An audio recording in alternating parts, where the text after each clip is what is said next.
Now we recognize the Honorable Joel Chua. Thank you, Madam Chair.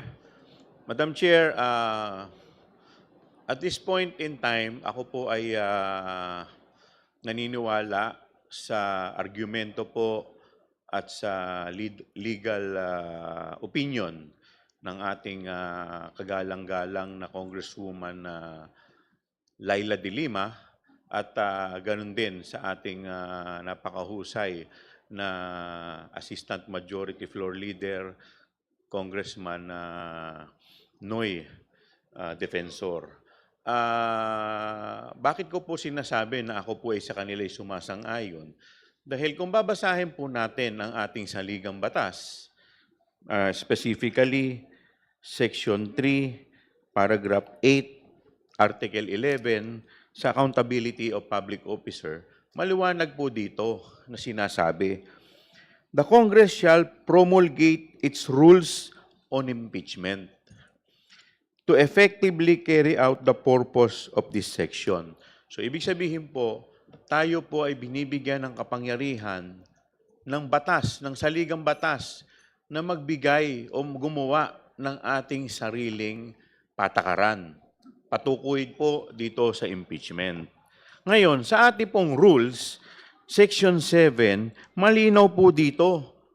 Sabi po dito, the committee shall have the power to issue compulsory processes for the attendance of witnesses and the production of documents and other related evidence.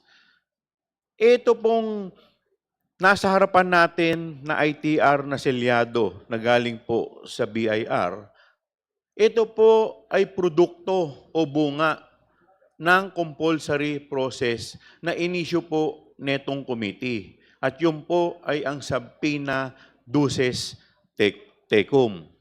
Ngayon, kung meron pong conflict sa national law at sa konstitusyon, lagi pong mananaig ang nakalagay po sa ating saligang batas.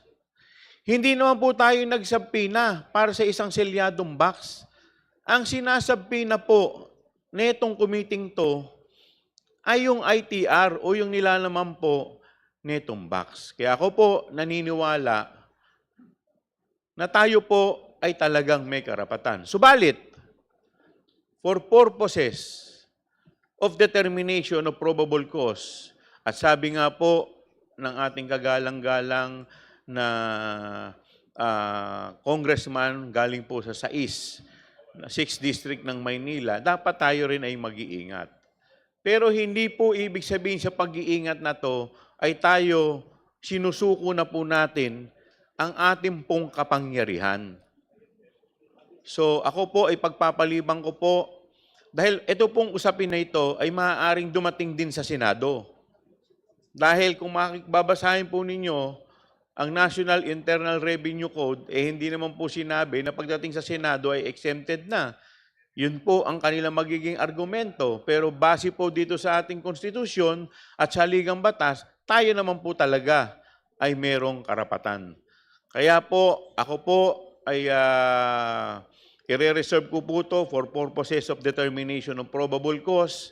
Tayo po ay pupunta sa hakbang ng pag-iingat. Maraming salamat po, Madam Chair. Thank you, Honorable Chua.